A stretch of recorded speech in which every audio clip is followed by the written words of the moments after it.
తెలంగాణ ఉద్యమంలో మీ పాట ఉన్నది. ఉన్నదన్న. ఒక్కసారి తెలంగాణ ఉద్యమంలో మీరు నేను ఎక్కువ పాడిన పాట ఏ వేదిక ఎక్కినా అంటే పలానా రేష్మా అంటే మీ త్యాగాల తెలంగాణ అంటే చాలా గుర్తుపట్టేవాళ్ళు. ఆ సాంగ్ ఒకసారి పాడతాను. మీ త్యాగాల తెలంగాణ జెండా ఎత్తుకున్నమో విద్యార్థి వీరుల్లారా, జగడమాడుతున్నమో విద్యార్థి శూరుల్లారా. మీ త్యాగాల తెలంగాణ జెండా ఎత్తుకున్నమో విద్యార్థి వీరుల్లారా, జగడమాడుతున్నమో విద్యార్థి అమరుల్లారా.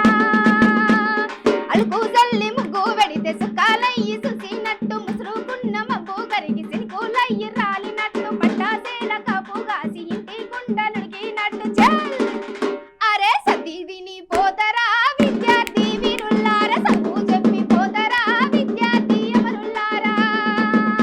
మీ త్యాగాల తెలంగాణ జెండా ఎత్తుకున్నమో విద్యార్థి వీరుల్లారా, జగడమాడుతున్నమో విద్యార్థి అమరుల్లారా.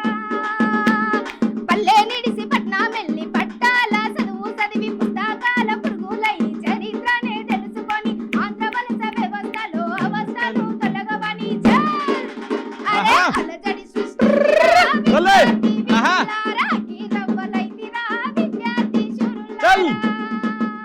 మీ త్యాగాల త్యాగాల మీ త్యాగాల తెలంగాణ జెండా ఎత్తుకున్నమో విద్యార్థి వీరుల్లారా, జగడమాడుతున్నమో విద్యార్థి అమరుల్లారా. 8వ తరగతిలోనే వాడినా ఈ పాట. చిన్న వయసు నుండి ఈ పాట ఎక్కువ వాడేదాన్ని. ఏ వేదిక ఎక్కినా కూడా. ఎవరు నేర్పించారు ఈ పాటలు? నేను పద్మావతి అక్క, మౌనిక అక్క వాళ్ళ టీంలో ఎక్కువ స్టార్టింగ్లో అక్కడ చేసిన. అప్పుడు చేసినప్పుడు ఈ సాంగ్ నేర్చుకొని ప్రతి వేదిక ఎక్కినప్పుడు ఈ పాట బాగా పాడేది. చాలా మంది మెచ్చుకునేవాళ్ళు. ఏం భయం కాలేదా అంత చిన్న వయసులో అంత పెద్ద వేదిక? అంటే చిన్నగా ఉన్నా కానీ అప్పుడు అంత తెలియదు. అప్పటి నుంచి ఉద్యమంలో చేసిన. ఓకే. ఇంకా స్కూల్లో వాడేదా? స్కూల్లో కూడా వాడేది. స్కూల్లో కూడా నేను ఒక 4th 5th క్లాస్ నుంచి పాడేదంట. అప్పుడు అంటారు అంత చిన్న వయసు నుంచే నువ్వు పాడేది అని. ఓకే. మీ స్కూల్లో ఎక్కువ ఏ పాట పాడు? స్కూల్లోనన్నా అమ్మ పాట ఎక్కువ. అమ్మ అంటే చాలా ఇష్టం కదా, అమ్మ పాటలు ఎక్కువ పాడుతూ ఉంటారు.